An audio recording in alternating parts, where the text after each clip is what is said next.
Once upon a time, in the lands of Egypt, where the arid sands meet the fertile Nile, there once lived a merchant and his wife. He was successful at his trade and they were rich. And his wife, well, everything she touched grew. Everything to which she put her hands upon, life sprang forth. They were happy. But there is something she longed more than anything, and that was a child. But it was not to be. And quite often she would go amongst nature and pray to the gods. And one day, after many months of longing, she found herself looking up to the heavens and saying, "Please, may I have a daughter? Let me have a daughter, even though she may die from the smell of flax." As soon as she heard those words tumble from her lips, she instantly regretted it. But it was too late. She had bargained with the heavens. For everywhere around her, her house, the land, everywhere, all the clothes that people wore were made from flax. The heavens heard her prayers, and as the moon waxed and waned and grew full, so did the belly of that woman, and she gave birth to a beautiful baby girl. She was so beautiful, with hair like a raven's wing and eyes as green as jades. Sitakan, they called her. Now Sitakan was not allowed to go anywhere where there may be flax. In all the house, all the flax and linseeds were removed. And her mother spoke not a single word to her daughter about her prayer to the heavens. And Sitakan grew, and she grew, and with each day she became more and more beautiful. And she often looked out into the outside world from that window of her home, and one day she saw the prince walk by. Oh, how she looked! She smiled, and he caught her eye. And he smiled too. He was beautiful, with threads of gold and silver. She hadn't seen someone so rich and so handsome before. And he, the prince, he went back to the castle. And he did not eat. He did not drink. He did not speak. He lay on the bed, sick. And all the healers and all the doctors were called from all the corners of the land, but not a single one knew. Not a single one could cure him. One day an old woman came. She took one look at him, and he said, "You are in love, or perhaps you have a mistress." "I am in love," he said, "with Sitakan, the merchant's daughter." "I will bring her to you," said the old woman. And she made her way to the merchant's house, and there she saw Sitakan by her window. "Oh, my girl," she said, "you are beautiful indeed. Do you want to learn? Do you want to learn how to work with flax? Do you want to enter an apprenticeship with a mistress of flax?" Sitakan's eyes became alive and danced. "Yes," she said, "yes." She asked her mother, "Mother, may I go into apprenticeship with a mistress?" "Mistress of what, my daughter?" "The mistress of flax." "Oh, my daughter," said the mother, "you will surely die." "I will not die, please, mother." How could she resist her? And so she said yes. And Sitakan went and learned how to work flax. And she worked with them. And she was so good at what she did, and one day as she was cleaning the flax, a seed went under her fingernail and she dropped down dead. The old woman went to the merchant and his wife, and she said to them, "Come and collect your daughter, for she is dead." "But why would you bury her into the ground?" "No, you must put her in a bed. You must build her a palace in the middle of the river, where you can go and see her beauty every day." And so they did. That merchant worked tirelessly, and he built a palace of stone and straw and wood, and around it he planted pink tamarisk and dates and sycamore figs and pomegranates. Beautiful garden. And upon that palace he made a bed of wood, slanted, curved as it was of those times. And there they laid her, and there she slept. They visited her every day as the sun rose and went back down again, until they couldn't bear the pain any longer. And so they visited her less and less and less. The old woman went back to the prince and said, "Go to that palace and see who sleeps there." And he went and he took a vizier, and as both of them went and looked, he saw Sitakan. Dead, she seemed. His heart seemed to break. "Oh, my love," he said. "Oh, my love." And he encircled her. He looked at her face, her hair, her cheeks, her lips, her fingers. "Oh, look at those beautiful fingers," he would say to his vizier. "But what is this?" And as he pulled that linseed out, she awoke and opened her eyes, looking rather confused. "Where am I?" she said. "You're with me, mistress of my heart." And together they talked. He recited poetry. He spoke of his adventures and wonders, and all night they talked.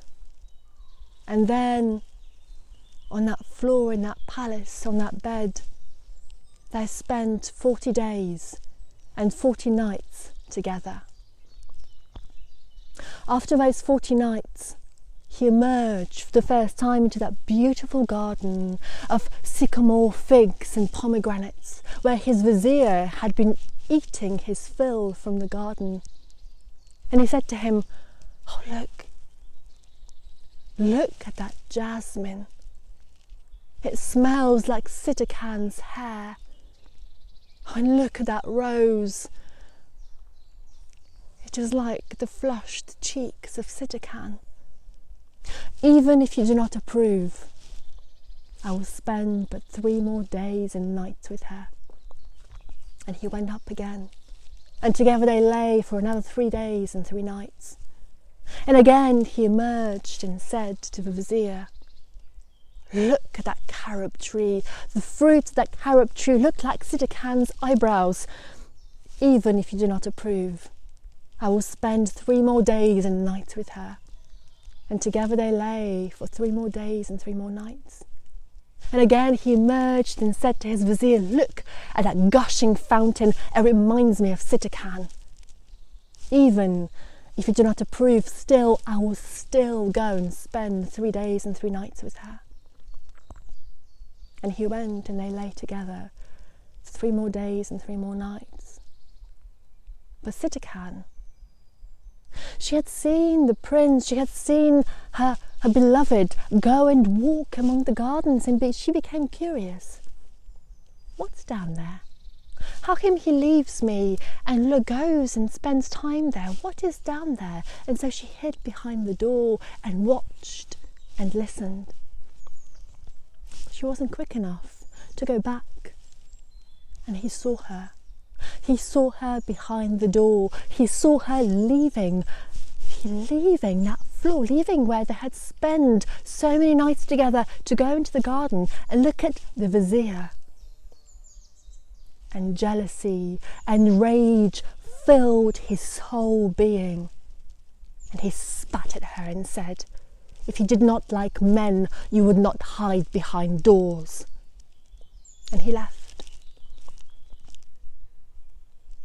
He left.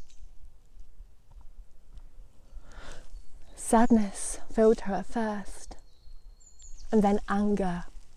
They had spent days and nights together. They had lain together. Are those times for a woman to be left? She would not have that.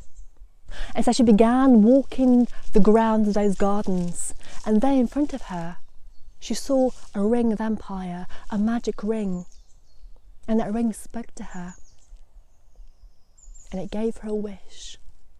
And she wished that she would be 10 times more beautiful than she is now, and she wished that she would live in a gorgeously beautiful palace just next door to the prince's palace. And it was done. And she lived in that palace, and she was looking out the balcony, looking at all the beautiful nature around her, when the prince looked up and saw her. He noticed her beauty, but he did not notice that he knew her. And he went to his mother, the queen, and said, "Mother, please, do you have anything that you can gift this beautiful woman? I want to marry her."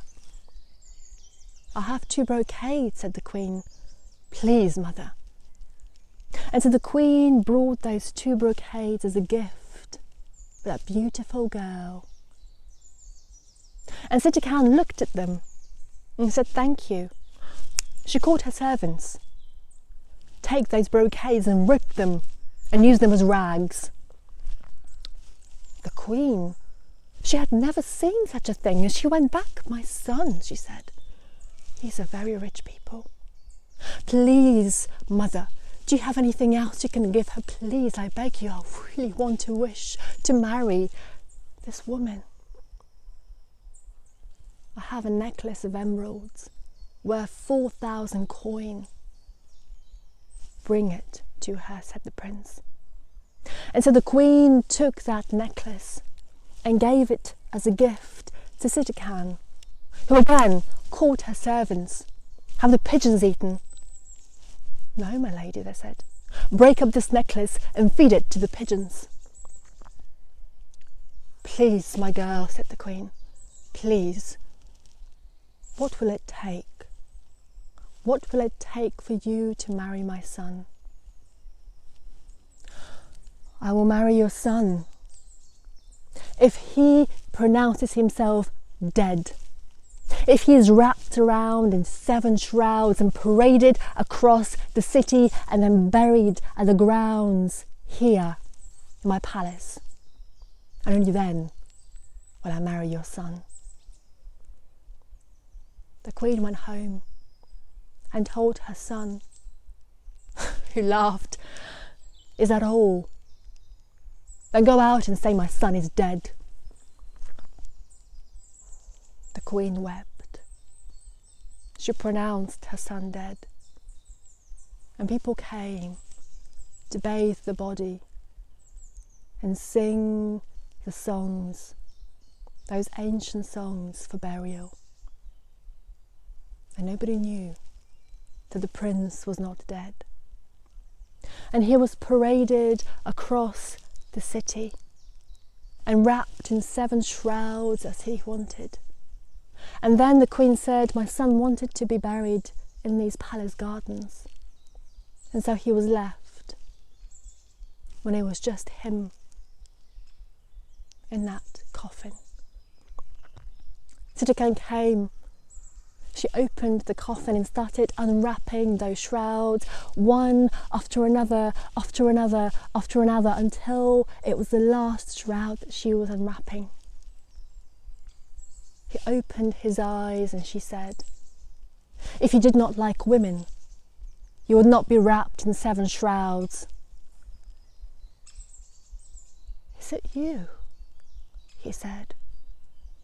On hearing those words, his memory was brought back. Is it really you? And all his anger simmered and settled. And together they lived, both having died a death. Together they lived, after lust, now in love. And together they ruled, and after many years they became king and queen, and they were wise. And they knew life, and they knew love. And that kingdom was one of the happiest ones there was.